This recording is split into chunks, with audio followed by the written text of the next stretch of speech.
the Germans create the first true fighter plane. The Allies find a downed German fighter with the interrupter gear intact and copy it. The skies become a killing field. The early days of fighter aviation were pretty colorful. 1 in 4 of the fighter pilots didn't survive training. But it was a high casualty business back in the early days. The deadliest warriors who get 5 kills earn a new title, the Ace. Only one pilot out of 20 becomes an ace, meets that magic 5 victory mark. But there are no established rules. It's trial and error means certain death. The average lifespan for a new pilot is 3 weeks. These men were very, very brave men. The aircraft could disintegrate. The airplane could just catch on fire. The airplanes had no brakes, no oxygen. They didn't have parachutes. If the airplane was put out of action, they went down with it because there's no way to get out. By September 1916, leading German ace Oswald Bohlke publishes the doctrine for air combat. His 8 rules are in a manual called Dicta Bohlke. Rule 1, keep the sun behind you to conceal your position. Rule 2, follow through on your attack. If you run, you're an easy target. Rule 3, fire only at close range to ensure hits and save ammunition. Rule 4, keep your eye on your opponent. Watch out for tricks. Rule 5, attack from behind, the vulnerable 6 o'clock. Rule 6, if attacked, turn into your opponent. Force him on the defensive. Rule 7, in enemy skies, keep your line of retreat.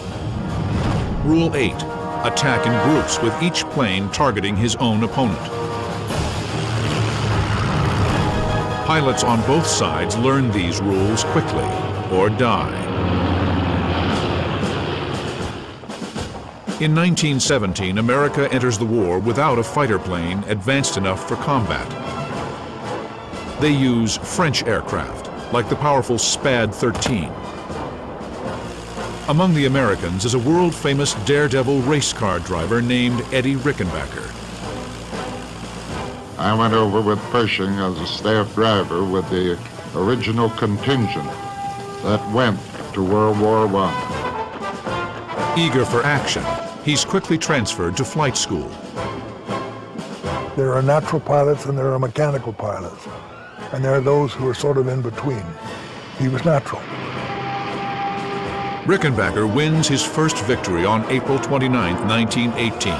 By September, he's America's top-scoring fighter pilot with 8 kills, making him the ace of aces. He had a tremendous desire to be the leading ace and to fly fighters, and he knew he could do it.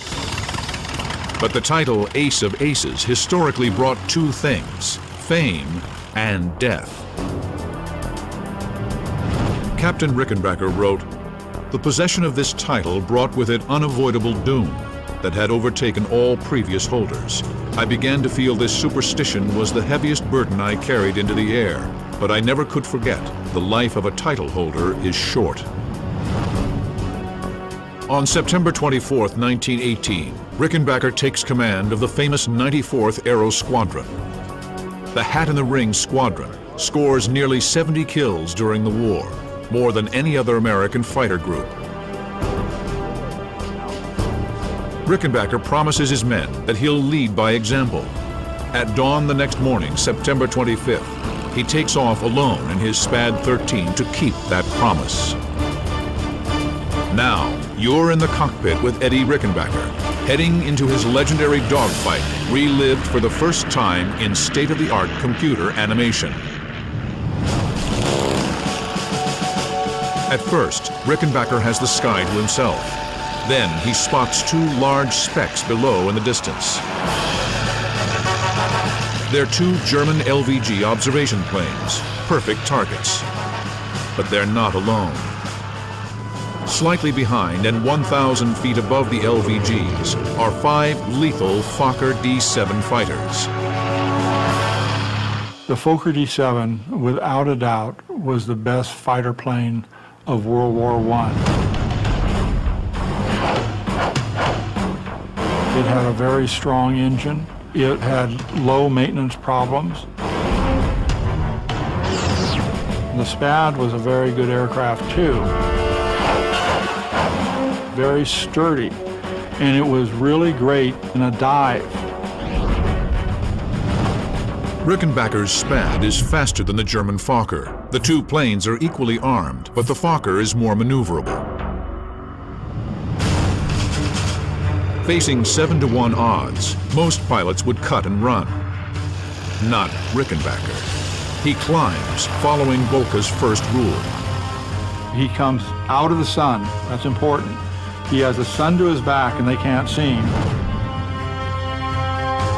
As the enemy formation passes, Rickenbacker idles his engine. It allows him to attack silently and eliminates the vibration from the engine that's so violent it can ruin the pilot's aim. Rickenbacker noses down in a steep dive. He realizes that he has a chance to attack from the rear quarter.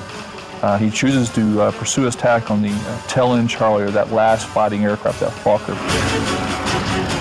Rickenbacker employs Boelke's fifth rule: attack the exposed 6 o'clock.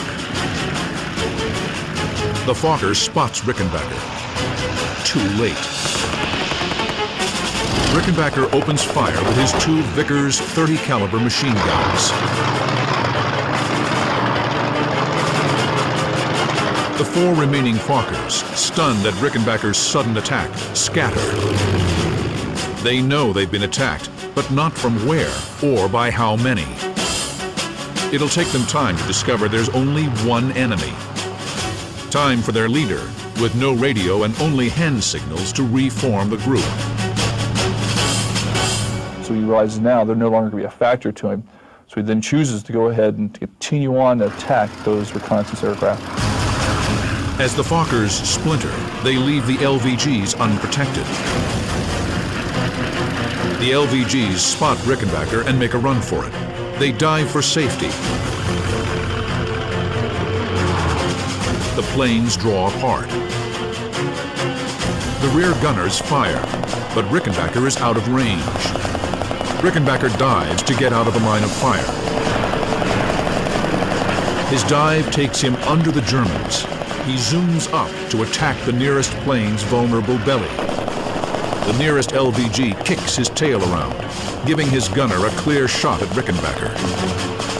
Then the second LVG steals in on Rickenbacker's tail, spitting a deadly stream of machine gun bullets at his SPAD.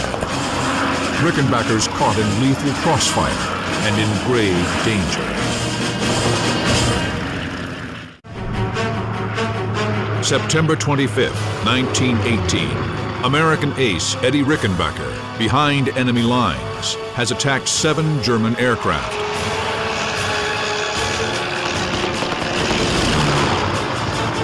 He's taken out 1 Fokker, causing the fighter escort to splinter. He presses his attack on 2 heavily armed LVG observation planes. The 4 remaining Fokkers are still trying to regroup. As the LVGs fire, tracer bullets streak past Rickenbacker's cockpit. So now Captain Rickenbacker has to find a way to maneuver his aircraft into a position where the LVGs can't shoot. It's pretty tough. Rickenbacker zooms upward to gain altitude and get out of range. Then he rolls over and dives down to attack the nearest LVG. The LVG carries a 7.92mm Parabellum machine gun.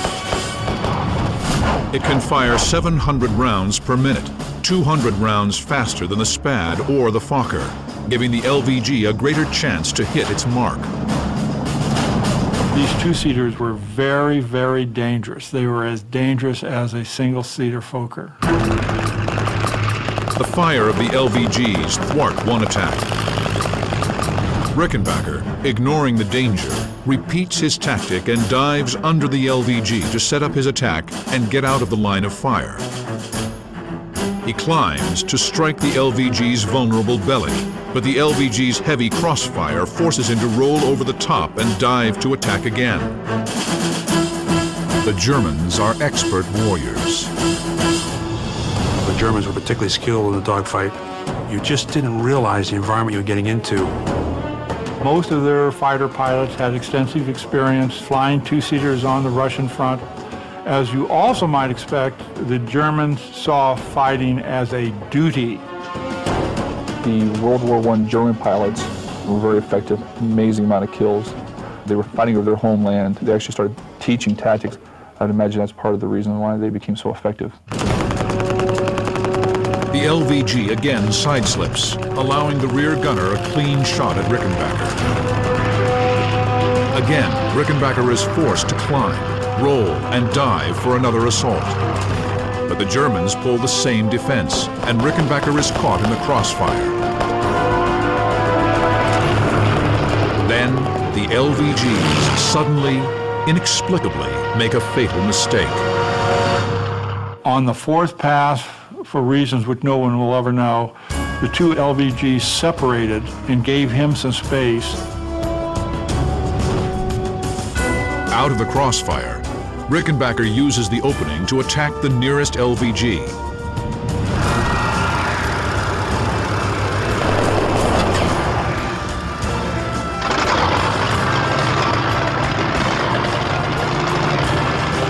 The Fokker escorts have regrouped and tear to the rescue of the surviving LVG. Rickenbacker sees the Fokkers diving toward him and decides 2 kills is enough. The 4 Fokker D7s did not follow him. That's not unusual for either side to say the fight is over and we've had enough. He has faced 7-to-1 odds, destroyed 2 of the enemy, and escaped to fight again. I came out of World War I without a single scratch.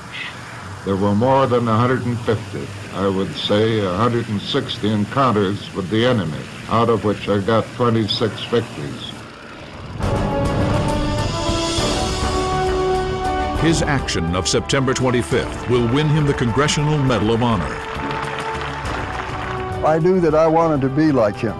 And he was my knight in shining armor from the time I was about 8 years old.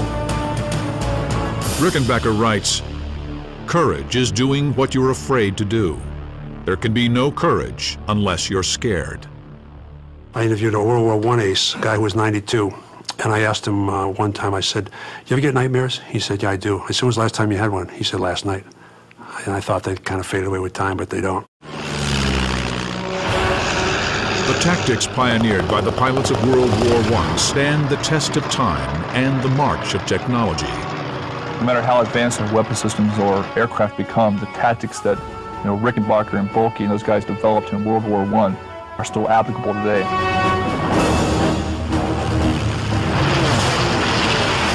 By World War II, just over 20 years later, the fighter has evolved into a powerful weapon more than 300 miles per hour faster than the Spad. The changes between World War I fighters and World War II was power. We now have aircraft that have more horsepower, they can go faster, they can go higher. They also carried better weapon systems. They carry more guns with longer range, more ammo, and a bigger punch than the Spad's 2 30 caliber machine guns. Faster planes and deadlier weapons mean less time to react, less margin for error.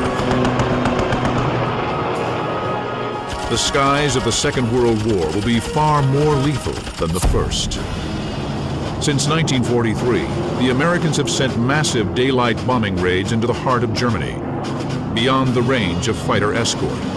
The heavily armed bombers are expected to defend themselves against swarms of enemy fighters.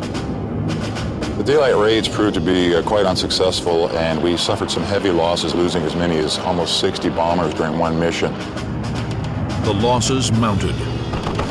September 6th, 1943, 45 B-17s destroyed. October 14th, 1943, 65 B-17s destroyed by 1,100 German fighters. Air Force called it Black Thursday.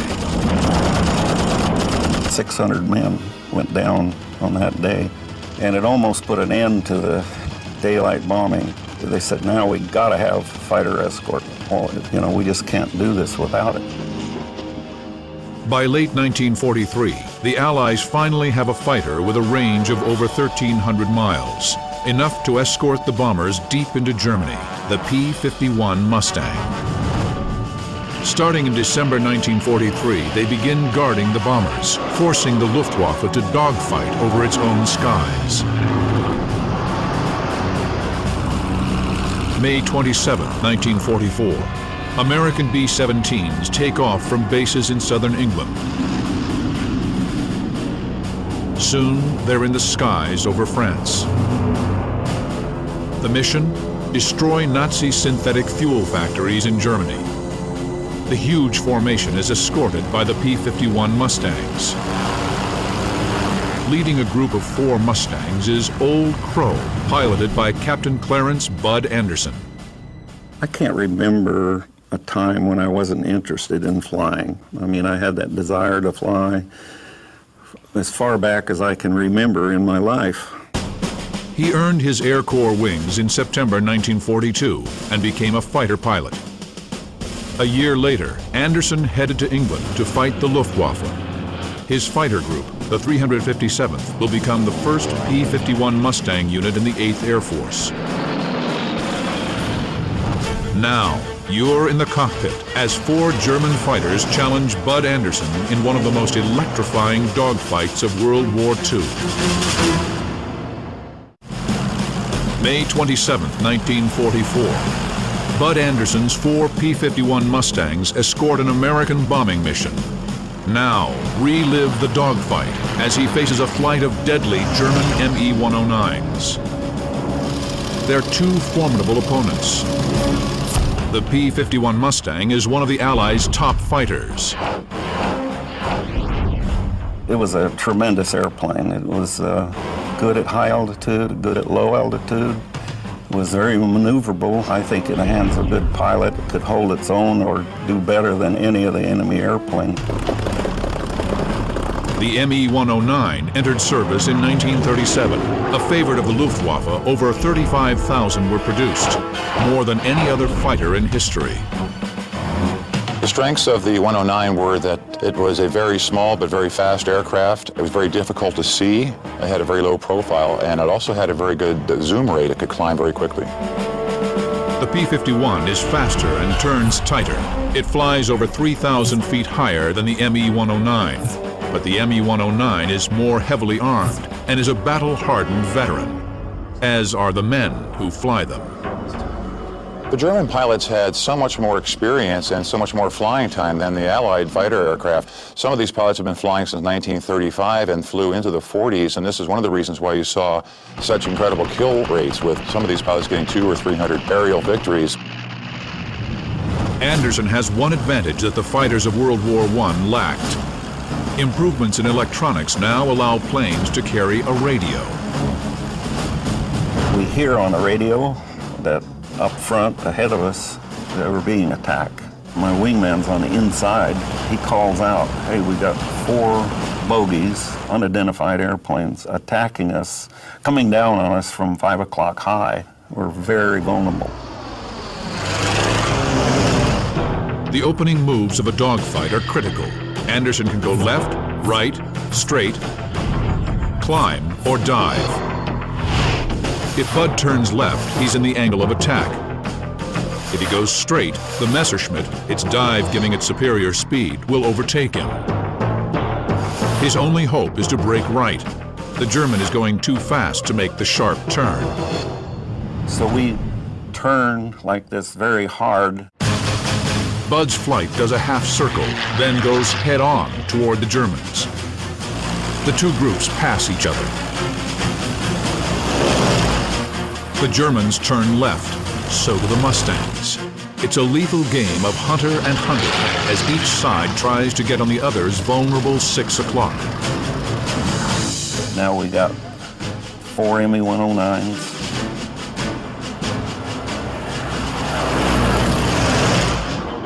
We got 4 Mustangs coming around. They want to fight. So they're coming around, and we're coming around now in a big left circle. This goes about 2 times. Each time we come around, I'm a little closer to getting in trail with them. So we've turned their advantage now to our advantage. Bud is here. The Germans are here. The Mustang's tighter turn gives them an inside track. The smaller turning radius allows the Mustangs to close in. Anderson's plan? Use this advantage to get on the ME-109's tail. Line up, fire. You do all this stuff by instinct. You don't have it all figured out. You do it instinctively. The Mustang's .450 caliber machine guns carry nearly 1,300 rounds, but that's just 20 seconds of ammo. Anderson needs to make every shot count. We were all young, indestructible, I hope. I knew it was a lie, but you had to think that way. The Germans spot the Mustangs closing the range and make a run for it. But with a top speed of 441 miles per hour, the Mustang is over 50 miles per hour faster than the ME-109.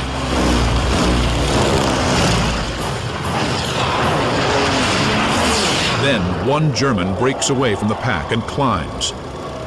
I'm looking at this guy, and I don't want to get too far up or he can drop down on me. Anderson sends 2 of his Mustangs, led by Eddie Simpson, after it. Bud and his wingman, John Scarra, stay after the other 3 ME-109s. Bud uses the Mustang's superior speed and gets within 300 yards of the Messerschmitt. When you shoot somebody down, the best way to do it is to get right here, what we call 6 o'clock. That's what I did with this guy.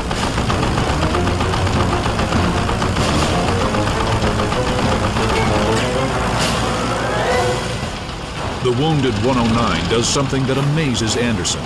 He keeps flying upside down. And I thought, what the heck's he doing, you know? If he's going to run away, he just would roll over and pull away. I'm sitting there right side up very comfortably and pump some more shells into him. It was Anderson's 6th kill of the war. It's now 2 against 2. Bud can tell the Germans are nervous. Their planes twitch as the pilots strain, pulling on the stick as they look over their shoulders. One German dives to escape. The other climbs and turns. He still wants to fight. Clearly, one experienced dogfighter. When you saw a German airplane, you treated him like a Red Baron. I mean, you used every advantage you had over him, and without the knowledge of knowing who was in that airplane. Bud tries to follow the ME-109. The German turns a hard left. Bud realizes he's going too fast to make the turn. He passes the German and climbs, trying to gain the advantage. Bud is now above the German.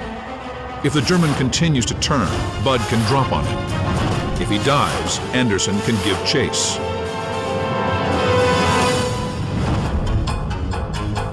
But the ME-109 skillfully reverses his turn, pulls a hard right, and gets behind the Mustangs. Bud is in front.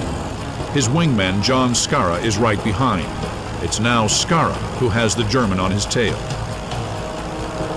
Anderson tells Scarra to dive, hoping the German will follow. I'll drop in behind him. Maybe we can get him that way. So John did that.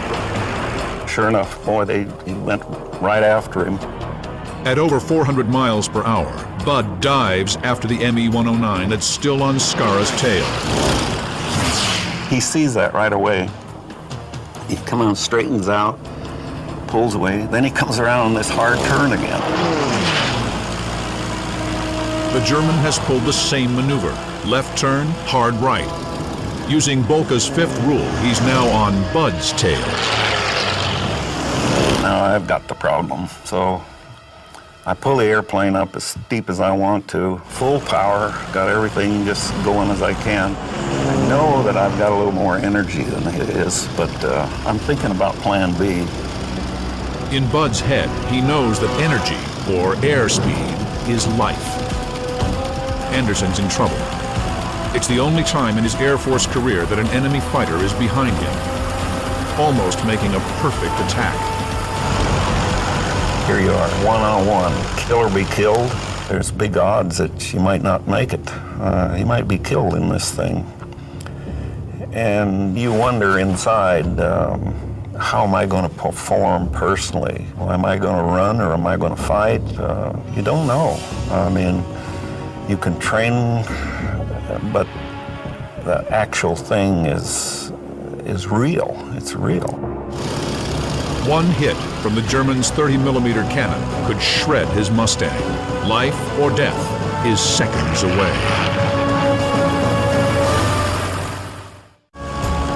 American ace Bud Anderson has shot down one German fighter. Now, another ME-109 is tight on his tail. Anderson climbs for his life. I can see that hole in the prop where the big cannon is, and I'm in big trouble if he can get that gun pointed right at me. The Rheinmetall Borsig Mark 108 cannon fires 650 30mm shells a minute. Its 30mm shell is nearly 3 times larger than the P-51's 50 caliber. 5 hits could knock down a B-17. 1 hit could rip apart Anderson's Mustang. I look back there and, man, that thing looked like an elephant gun to me. I'm pulling up. We're both losing airspeed at a pretty significant rate. And pretty soon one of us is going to stall first, and whoever does that is going to be in big trouble. When a plane flies straight up, it fights gravity, loses speed, and eventually stalls and drops.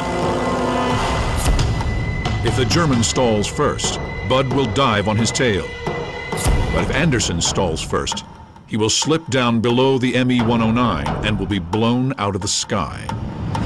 Both planes soar upward at the edge of their performance. The pilot's adrenaline pumps as they climb for their lives. He has to lead me.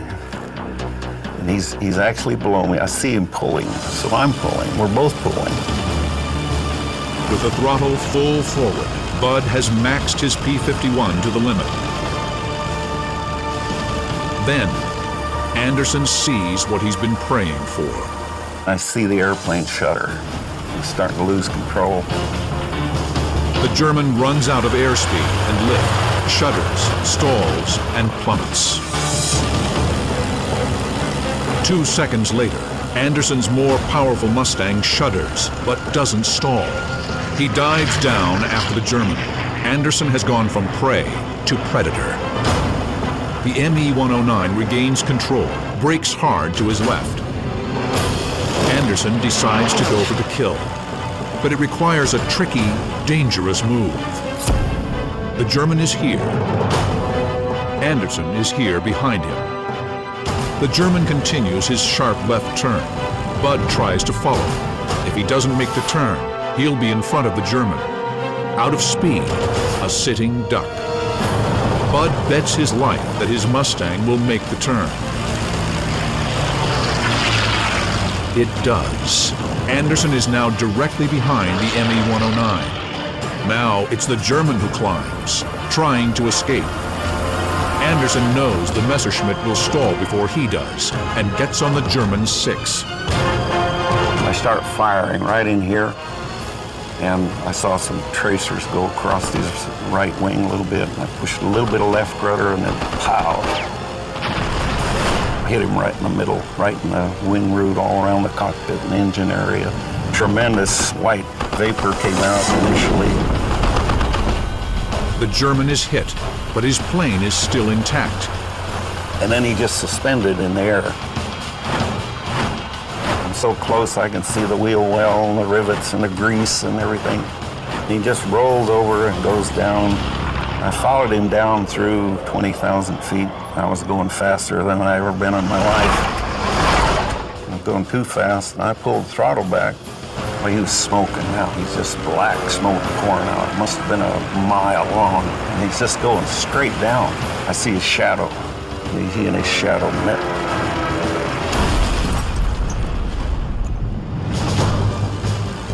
It was a triumphant day for Anderson and the 3 other Mustangs. Attacked by 4 enemy aircraft, they broke the attack, then turned the tables, destroying 3 of the enemy. Of the B-17 bombers dispatched on that mission and escorted by the Mustangs, only 12 were missing. The Germans lost over 34 fighters. The raids on the synthetic fuel factories were a success. In only 2 months, Germany's oil production was cut in half. The Mustang and men like Bud Anderson saved the daylight bombing campaign. They also saved thousands of lives and turned an Allied disaster into victory.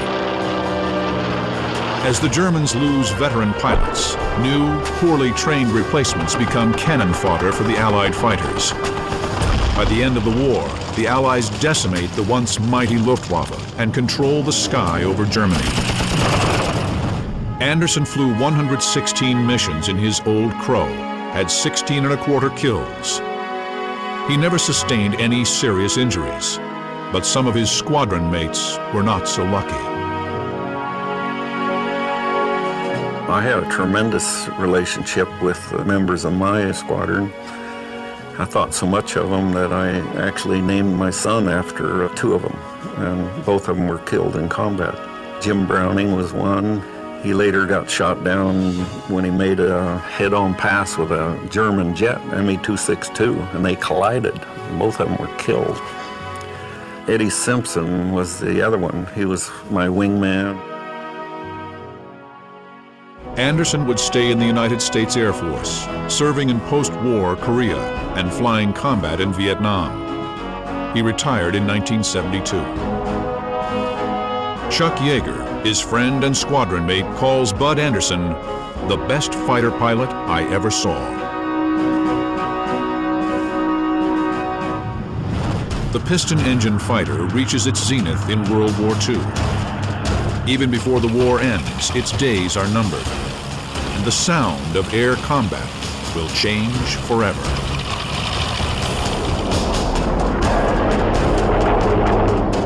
Both sides deploy jets near the end of the war, but the German Me-262 is a nasty shock for the Allies. The Germans discover that swept-back wings add speed, and its powerful jet engines make it 100 miles per hour faster than the Mustang. Impossible to catch in the air. Fortunately, they are too few and too late to impact the Allied victory. But as the war ends, both East and West realize that jets are the future. Jets are fast, but their engines eat fuel, creating new problems. One, you were restricted in range compared to your P-51 in War II. Things happen at greater range, faster. Closure rates, turn radius larger. They accelerate the pace of dogfighting. There's less time to spot the enemy. Closing speed, called merge, is cut in half. Machines can be changed to take the added stress, but the man in the cockpit can't. Extreme high-speed turns create G-forces that push the pilots past human limits. Someone weighs 200 pounds. A force of 5 Gs would be the equivalent of 1,000 pounds pushing down on them. 7.5 Gs would be equivalent of 1,500 pounds. It feels like it's taking your face and it's stretching it down over your knees, down onto the floor. The main result of that force is causing the blood to pool in the lower extremities. First thing affected the eyes. Blood begins to drain out of the eye and begin to lose vision. So someone who is not prepared to handle that quick onset of G can very easily black out and pass out. The greater speeds require special G suits to protect the pilots against the extreme pressures of G forces. Experts predict that the increased speed of the jets and stress on the pilots will make dogfighting obsolete. That theory is soon put to the test. June 1950. 6 divisions of the North Korean People's Army swarm across the 38th parallel, the border between North and South Korea. East and West are at war, and for the first time, jets fight jets. Major Frederick Boots Blessé shows he's up to the challenge. He becomes America's leading ace in Korea. Being a fighter pilot has been in Blessé's blood since childhood. I'd want to be an ace since I first started reading about Eddie Rickenbacker in the 1920s. And that was what I wanted to do. I wanted to go to West Point, I wanted to be a fighter pilot, and then I wanted to be as good a fighter pilot as the Air Force had. He graduated from West Point in 1945, too late to see combat in World War II. He made up for that in Korea, flying over 200 missions. The goal of many of these missions is simple: kill enemy fighters.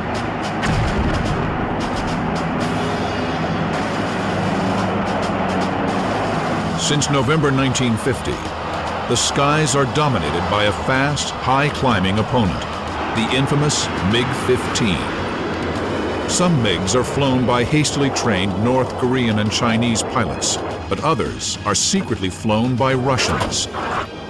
These World War II veterans are well-trained and experienced dogfighters. The MiG was a formidable opponent because it would do a lot of things that you couldn't do.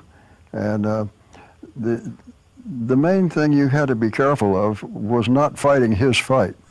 The MiG had a better climb rate and a better turn rate at 15 and 25,000 feet, and above 25,000, it had about twice the rate of climb as the F-86 did. The MiG is also heavily armed with a 37mm cannon and 2 23mm machine guns. The only American fighter that can match the MiG-15 is the F-86 Sabre. Built by North American Aviation, the same company that created the Mustang, the Sabre draws on captured German research. It's the first swept-wing fighter in the U.S. Armed Forces. The Sabre is armed with 6 50-caliber machine guns. While ideal for jet combat, they lack the brute stopping power of the MiG's Russian cannon. The Sabre can dive faster than the MiG and is more stable. Its radar-directed gun sight is more accurate, but the MiG-15 can climb higher and faster and is more heavily armed. October 2nd, 1952. Boots Blessé is in a tight spot. He's over North Korea, 200 miles from his base. His F-86 Sabre low on fuel, when he's jumped by a flight of 4 MiG-15s. Now, enter the cockpit for one of the greatest dogfights of the Korean War. October 2nd, 1952. Major Frederick Boots Blessé leads his 123rd mission. His flight of 4 F-86s are in a hunting expedition for enemy aircraft over the most hazardous piece of sky in the war, MiG Alley. It stretches from the northeast end of the Yellow Sea along the Yalu River. MiGs dart out from their air bases, attack American bombers, then dash back over the Chinese border. The MiGs have a huge advantage. They are close to their bases. The Sabres are several hundred miles from theirs and carry only enough fuel for 20 minutes over MiG Alley. Blessé and his flight are near the end of their patrol. We had 4 guys, and the number 4 man was the new guy, but the element leader had some problems with his fuel system. Blessé sends the element leader home, escorted by one of the other Sabres. He keeps the new, inexperienced pilot with him. Eventually, we got down to the point where we were well into Manchuria and said, okay, it's time to go home. Flying at 31,000 feet, they turn south, 200 miles from home, with a lot of enemy territory to cross. We were still well north of Sinuiju in North Korea, and I see 4 MiGs above me about 8,000 or 10,000 feet. We didn't have the fuel to fight. We were a hell of a long way from home, and we were really not quite over the water yet. It was not a good position. Blessé dives to outrun the MiGs. But the lead MiG pilot is clever. Even though he's out of range, he fires, hoping to scare the Americans into making a mistake. The MiG's two 23mm cannon and 37mm guns spit out huge masses of flame. The wingman breaks away from Blessé, turning left. So as soon as he broke out to the left like that, the two MiGs start cutting him off in the turn. Blessé's wingman has fallen into the MiG's trap. The MiG cuts inside the Saber's turn, closing the range. And I called my wingman and said, put that sucker in a 4G turn and keep it there. And he just started a descending spiral. And the two MiGs are behind him trying to do the same thing. But the fast turn and defensive spiral make it hard for the MiGs to get a good shot. And I'm behind those two MiGs. And when I looked at right after I got into a turn and started on these guys, I took a look to see what the other element was doing, and they're turning in on me. So we had a nifty little daisy chain going down with a 1-2, 1-2 deal.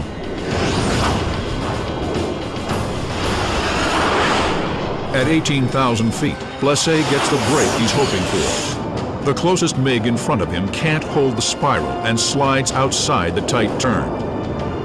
And when he did that, I relaxed the G's on my airplane and lined him up in my gun sight. In a spiral, G-forces pull on bullets, making it almost impossible to get a clear shot. But Blessé is an expert marksman. A bunch of stuff flew off of him, some stuff out of the engine puff, and off he went. He took off. That leaves the MiG on his wingman's tail unprotected. He rolls away and escapes to avoid becoming Blessé's next victim. But Blessé still has two MiGs on his tail. He orders his wingman to fly home.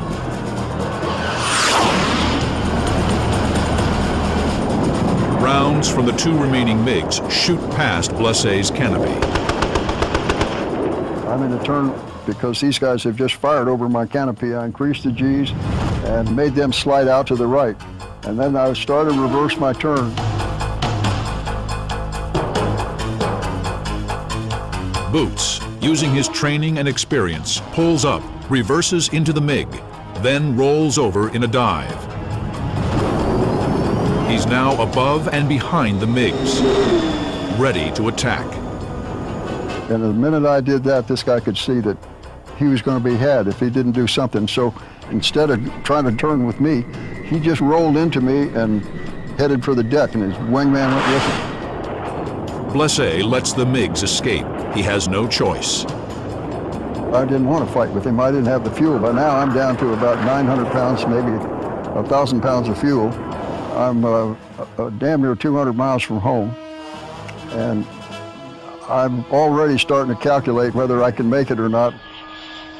Blessé climbs to save fuel and reaches 11,000 feet. Then, out of the corner of his eye, it's another MiG on his 10 o'clock, closing fast. I thought, boy, school is really out.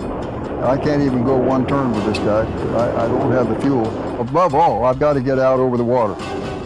But Blessé, still over North Korea, is a long way from the Allied-controlled sea. Enemy propaganda broadcasts have singled him out by name. As America's leading ace, he's a sought-after prize.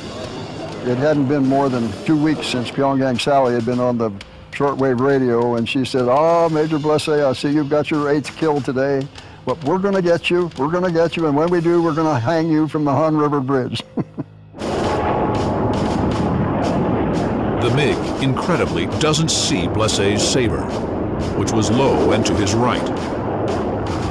Blessé faces a hard choice. The MiG is meat on the table, but if Blessé goes for the kill, he might lack the fuel to get home. I'm thinking, why does this happen to me when I go on mission after mission after mission, and I got all kinds of fuel and I can't find them, and here I am when I don't barely have enough fuel to get to the water, and here's somebody to fight with. I said, oh, what the hell, why not now? I flipped it over into a turn, pulled up close to him. I came up underneath him and shot him down.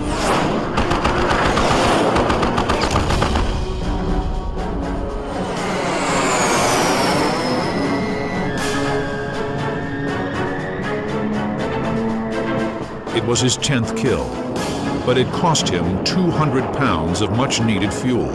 Now, alone over enemy territory, Blessé's in trouble.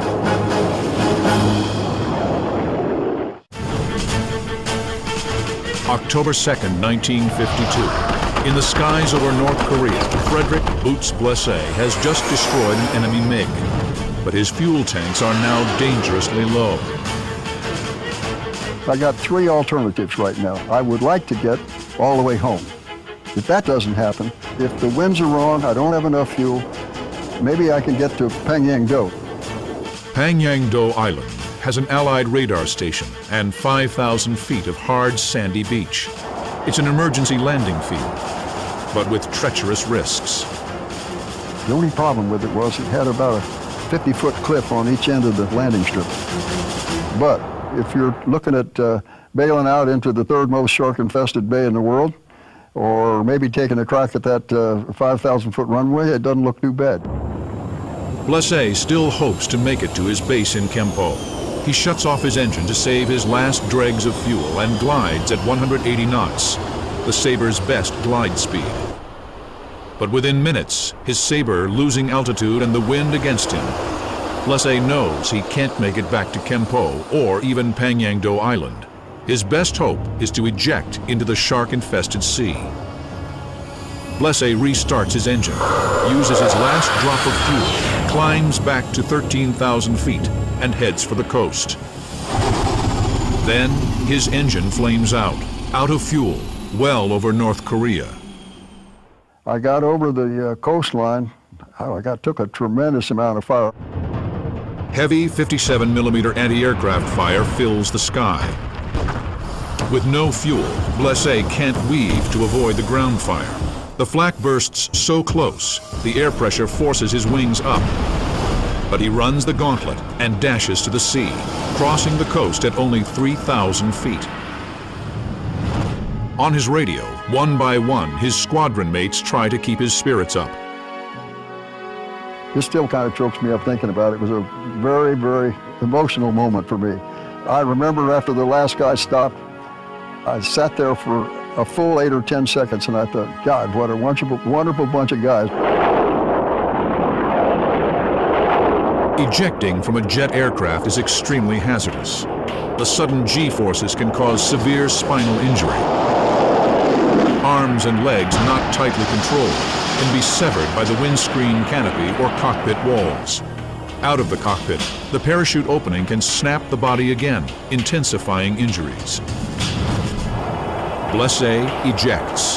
He and his seat, with parachute attached, are blown out of the aircraft. Luck is on his side as his parachute unfolds and he safely hits the water.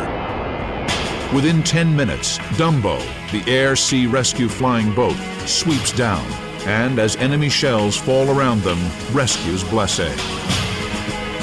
The next day, Boots is at a press conference in Japan, then on his way home with 10 kills as America's top jet ace. By the end of the war, the Air Force had lost 78 Sabres, but shot down 793 MiGs, a kill ratio of 10 to 1.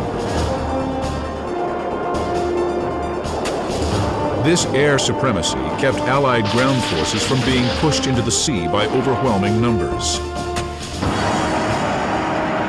We were dominant because we had a bunch of fighter pilots that were very highly experienced, and we had a good airplane, and we were taught ahead of time by our intelligence people what the MiG could do in relation to what we could do.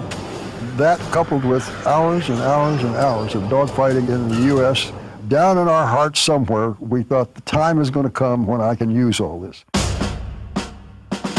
In 1955, after the war, Blessé took the hard lessons he learned in Korea and wrote No Guts, No Glory. It became a Bible for fighter pilots. Where Volka's dicta laid out fighter combat in broad strokes, No Guts, No Glory gave pilots the in-depth nuts and bolts tactics, the tools of survival and victory. No Guts, No Glory, great concepts on mutual support, which we still publish today. Basic defensive maneuvers that are put out in that are still applicable today. Though the Sabre at 679 miles per hour was over 200 miles per hour faster than the World War II P-51 Mustang, they had one thing in common.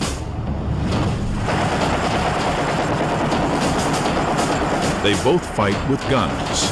That means getting close to the enemy. But the U.S. Navy, concerned that Soviet bomber attacks can threaten its aircraft carriers, needs a weapon that can destroy the enemy at long range.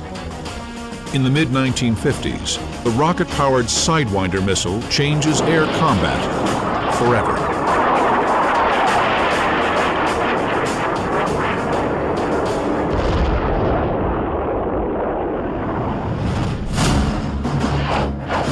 By the Vietnam era, the Sidewinder could accelerate in seconds to a speed of Mach 2.5, over 3 times faster than most jets. Their heat-seeking sensors can lock in on a target's tailpipe from over 2 miles. Improved missiles like the longer-range Sparrow follow. With the ability to kill far beyond gun range, the experts, as they had with the coming of jets, declare that dogfighting is obsolete. Why did the experts think dogfighting was obsolete? Ha! That really evokes a flood of emotion, memories. Who were the experts, pray tell? People who'd been promoted beyond their capability, way beyond their usefulness, who'd never fought, who looked at manuals, who looked at, I don't know what the hell they looked at. In the late 1950s and 1960s, dogfight training was minimized. The Navy's new interceptor, the F-4 Phantom, was designed to shoot down Soviet bombers only with long-range missiles. Remember, the leadership didn't think there was going to be any more dogfights.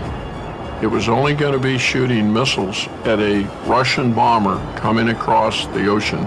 So why would you need a gun? The Navy decided not to put a gun in the airplane. Mistake. Some pilots, like Robin Olds, a World War II ace and future Vietnam commander, pushed for conventional dogfight training. I was called in to account by my boss, who was a 2-star general in the basement of the Pentagon, who very mildly chiding me, Robin, I'm tired of these staff studies of yours about our lack of conventional capability. Mind you, Colonel, we're never again going to fight a conventional war. And I looked at him and thinking to myself, General, where have you been since 1945? What do you think we've been doing? The American reliance on high tech will face a dangerous and bloody reality. Early in the Vietnam War, the United States wasn't achieving the kind of air superiority it had in past wars. There was a gentleman by the name of Captain Frank Alt that did a report called the Alt Report, because our senior admiral said, why do we shoot so many missiles and not hit anybody? What's going on? In 1969, Alt's report made 242 recommendations. There was one that stood out above all others. He said, the problem we're having is the pilots don't know how to dogfight. They've gotten away from the enclosed dogfight because we thought the technology was going to dictate that that was no longer a necessity. In 1969, the Navy establishes Top Gun, the fighter weapons school, to teach pilots dogfighting. Here, fighter crews go through intensive training in air combat maneuvering and weapons systems employment. The 4-week course provides aviators instruction that simulates real combat conditions. The invaluable dogfight training from this school will help earn Randall Cunningham and Willie Driscoll a place in history over the skies of Vietnam. Commissioned into the Navy in 1967, Cunningham's love of John Wayne films and aggressive nature won him the nickname Duke. I was with Duke Cunningham during the entire combat cruise, and he was a 24-hour, 7 days a week. He would just as soon skip lunch and go read up something in the book. Very dedicated to his craft. And as I found out in reading up about gentlemen like Oswald Boelke and Manfred von Richthofen, they were the same way. In 1972, Duke Cunningham is a pilot aboard the USS Constellation, flying the Navy's newest fighter, the F-4 Phantom. The Phantom divides the workload between two men, the pilot and the radar intercept officer, or RIO. Cunningham's RIO is Lieutenant J.G. Willie Irish Driscoll. The idea behind it was to take some of the burden off the pilot so that he wouldn't have to worry about flying the plane, running the electronic countermeasures, deploying chaff and flares, running the radios, running the radar and all this. At the same time working together, two sets of eyes and two sets of brains are better than one. Cunningham and Driscoll train relentlessly together, becoming a formidable fighting team.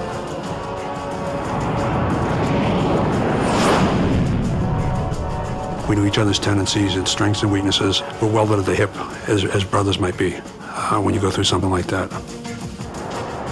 That training will be invaluable.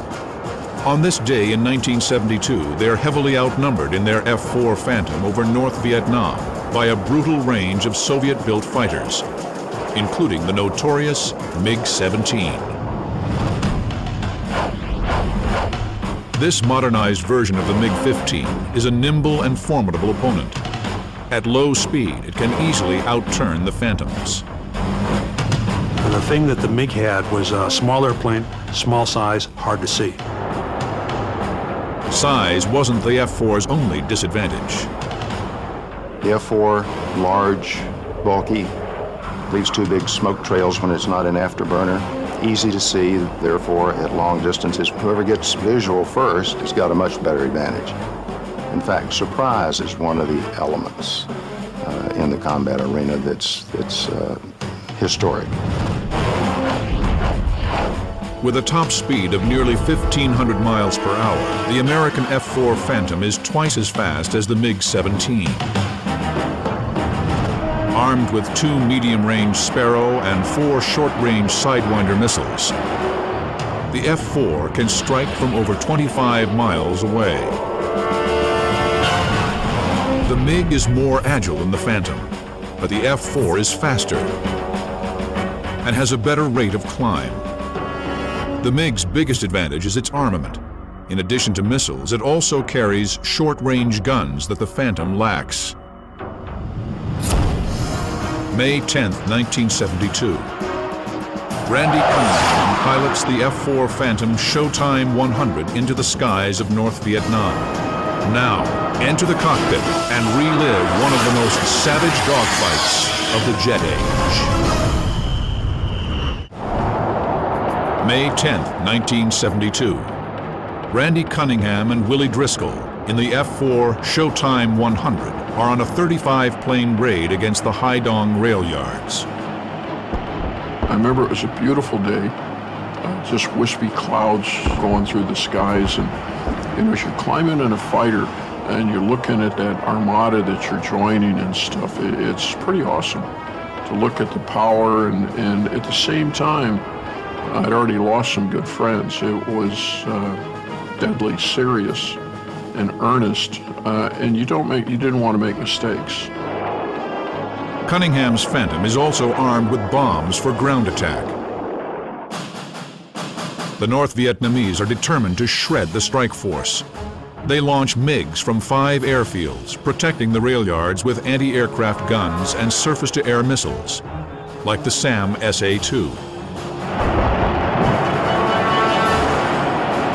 After dropping the bombs on enemy warehouses, Cunningham and Driscoll loiter to cover the A-7 attack aircraft, the Navy bombers. Cunningham's wingman is Brian Grant. I told Willie, I said, look at the target we just hit, because we decimated the whole thing. We're secondary explosions. But about that time, Brian Grant spoke up and he said, Dukes, MiG-17's at 7 o'clock. Two MiG-17s swoop down behind their two Phantoms. Tracers flash by their cockpit. The MiGs are traveling fast. Cunningham knows at top speed the MiG, lacking hydraulic controls like the F-4, is hard to turn. So I looked at him and I said, no, you can't do it. Broke into him and he overshot right down below me.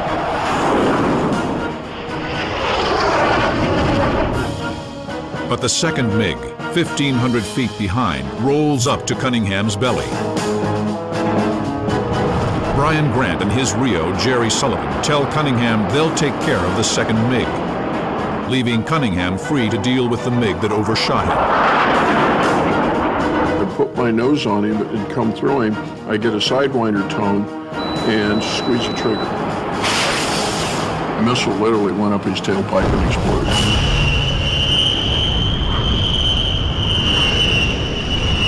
It's Cunningham and Driscoll's third kill of the war.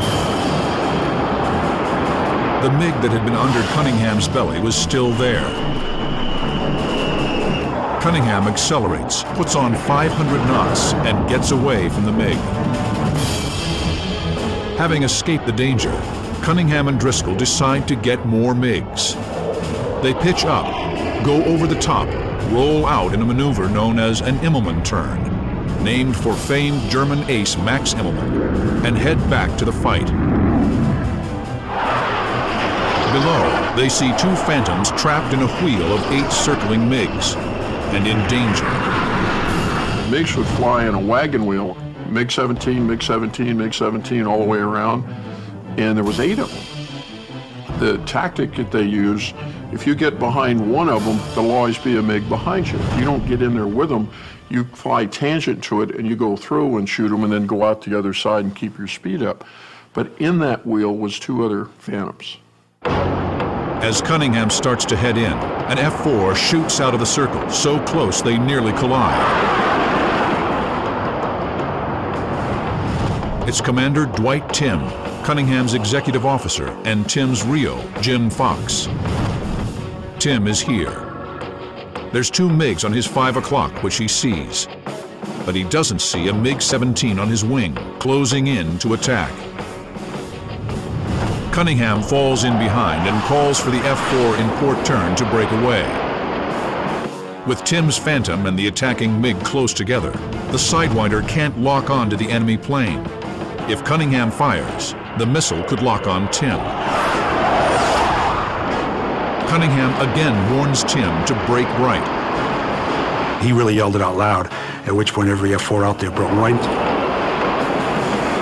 Timm, who'd been focusing on the MiGs at his 5 o'clock, now quickly accelerates. He brakes hard right. The MiG turns, but at this speed can't match the move. Some American pilots, referencing a popular TV show, Gomer Pyle, call the enemy pilots Gomer. Knowing the enemy's airplane helps because a MiG-17 doesn't have hydraulically boosted controls. It takes a big Gomer in there to pull that pole when he's got all that speed and that G and then nose downhill.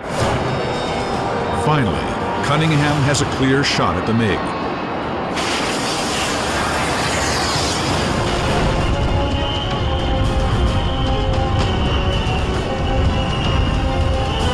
It is Cunningham and Driscoll's 4th kill.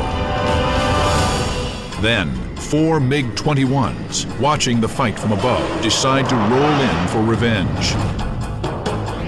The MiG-21 is a fast, agile, and feared opponent. It'd be stupid to take on a MiG-21 in his best operating envelope, which is higher. He out-accelerates you, out-climb you, and out-turn you. If you don't have the advantage, run. Go home. Come back the next day. Smart. Cunningham decides it's time to retreat.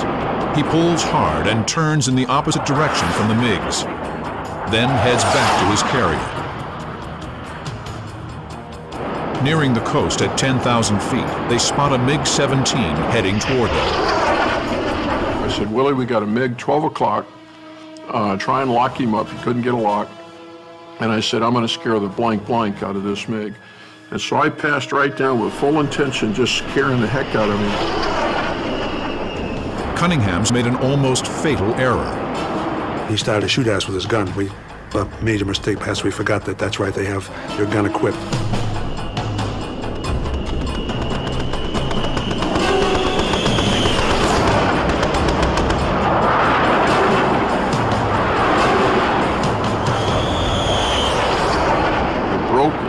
Vertical and rolled to try and see him because Hanoi was that way. Any MiG that we ever engaged that hadn't had a real advantage, they'd run. Cunningham and Driscoll looked back, expecting to see the retreating MiG. Instead of running, he had pulled and gone vertical with me. Now I'm looking at probably 300-400 feet. Close enough I could look in and see a little set of Gomer goggles, little Gomer scarf that he had on his neck, and we're going canopy to canopy with a MiG-17 like this. Cunningham lights his afterburners and climbs above the MiG. It's his second near-fatal error in months.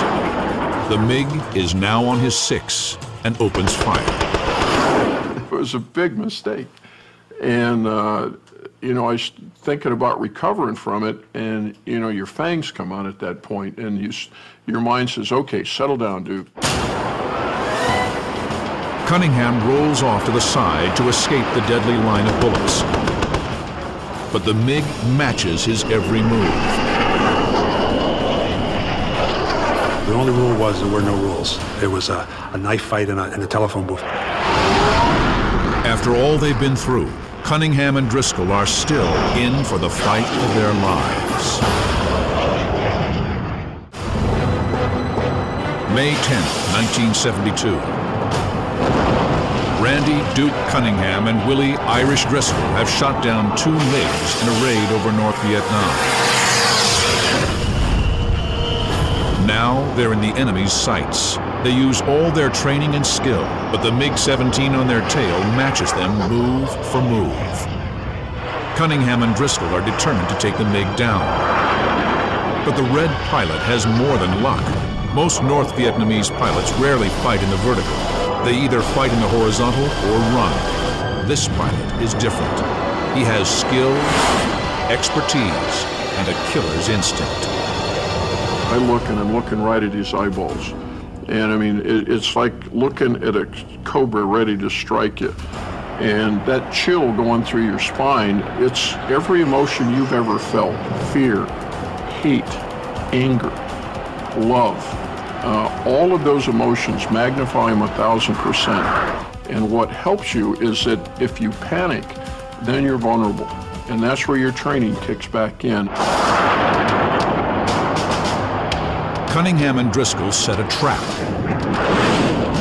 They nose down to gain speed. The MiG, taking the bait, does the same.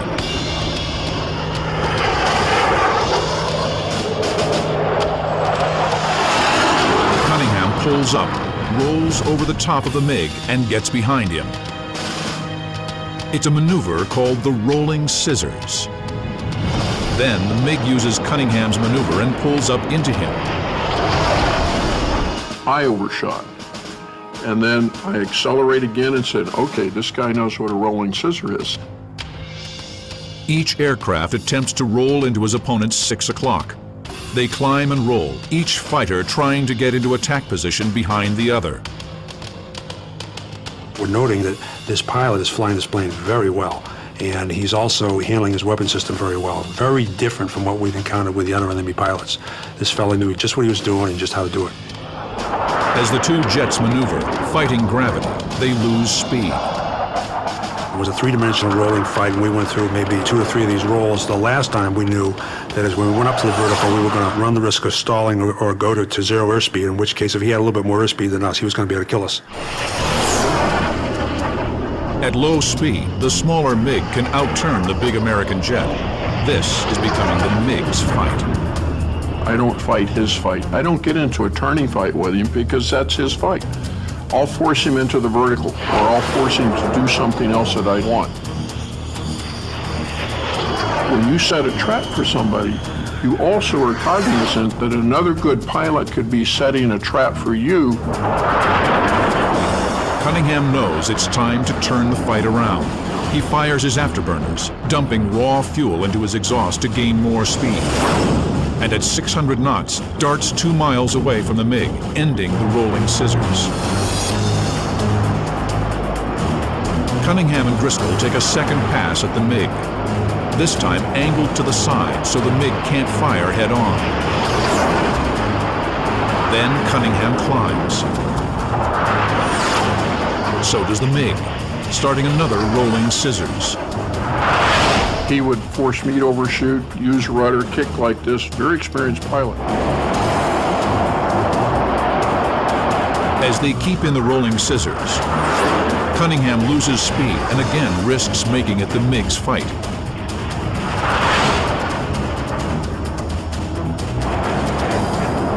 Cunningham is furious. The MiG has gained the advantage twice.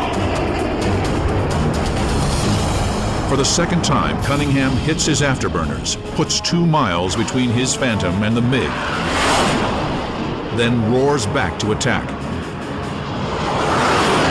Cunningham puts his nose up 60 degrees and begins to climb. Again, the MiG follows him.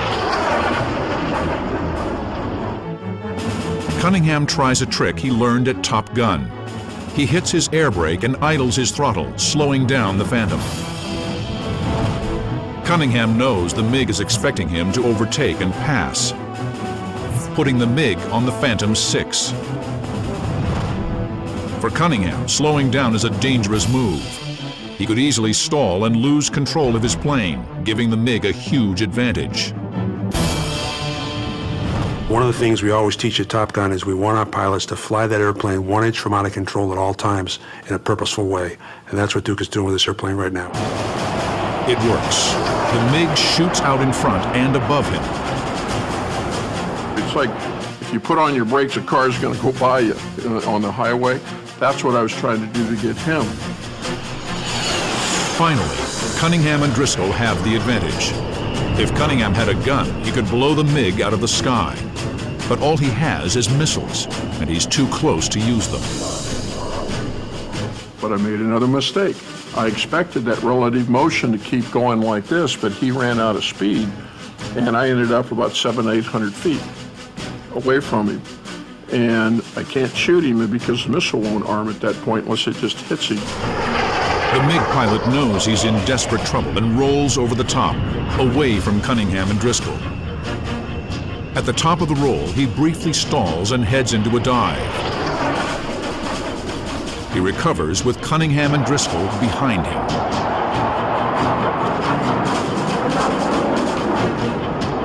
The MiG heads for the ground, opening the range, but hoping the ground heat will prevent the Sidewinder's heat seeker from locking onto it.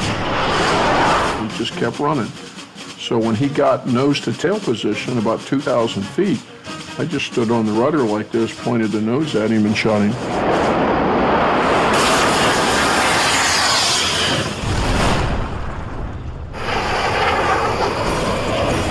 It's Cunningham and Driscoll's 5th kill.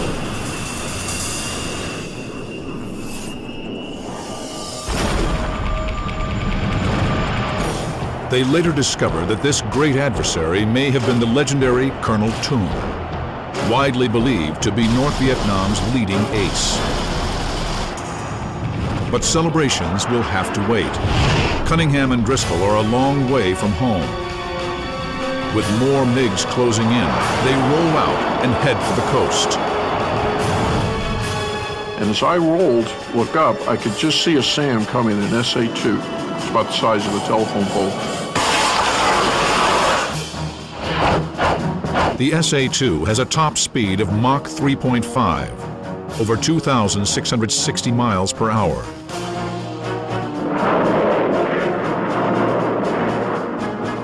This missile can obliterate jets at 60,000 feet. The first time you see a surface-to-air missile launched at you, the first time there's heavy anti-aircraft artillery, those are stressful, very stressful times. And even after all of the training, you never really know how you're going to handle that until the bullets are real.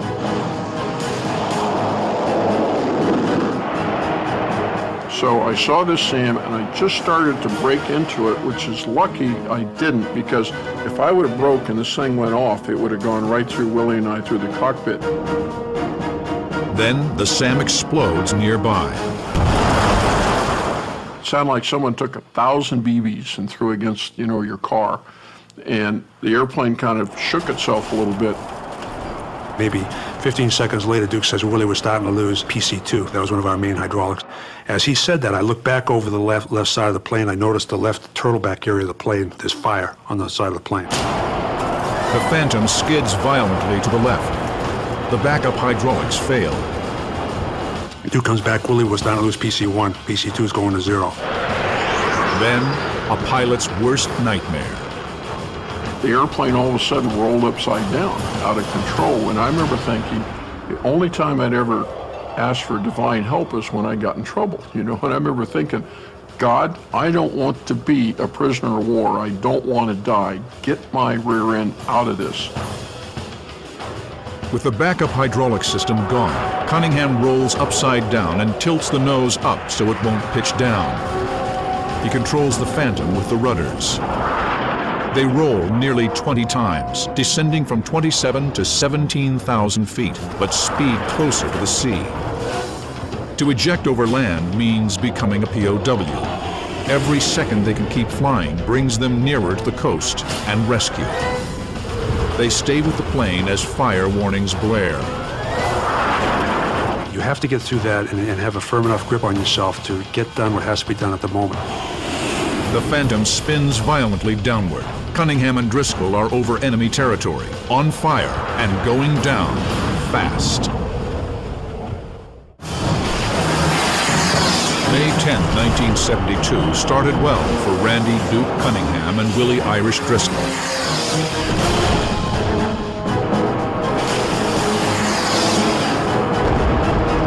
They killed 3 MiGs. It may be one fight too many.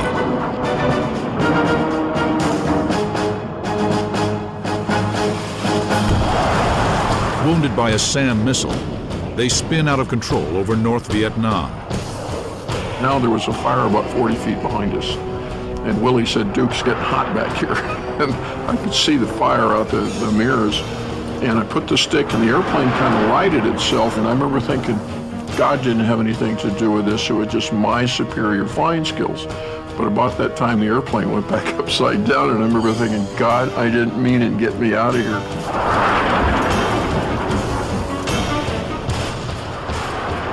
I rolled the airplane some 30 miles using only rudder and power until the tail actually blew off, and the airplane went into a violent spin.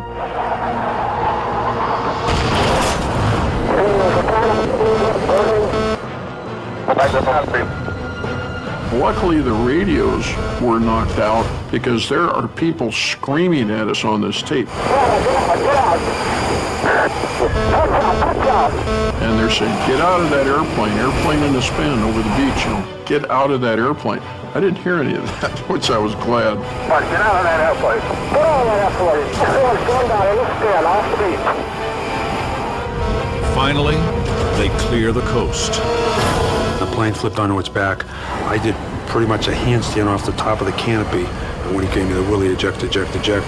We have an alternate handle between our legs. It was a struggle to get to it. I just got a couple fingers on it, and they always taught us in training to keep our arms in so we don't break our arms. But I was kind of bent like a pretzel.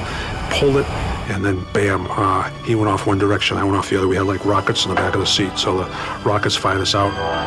325, no DME, about 5 miles off the beach. Okay, stick with those. Moments after they eject, Showtime 100 crashes into the sea. They're quickly rescued. With 5 kills, Cunningham and Driscoll are the first aces of the Vietnam War. Their squadron, the Fighting Falcons, will have the most air-to-air kills of any Navy unit in Vietnam.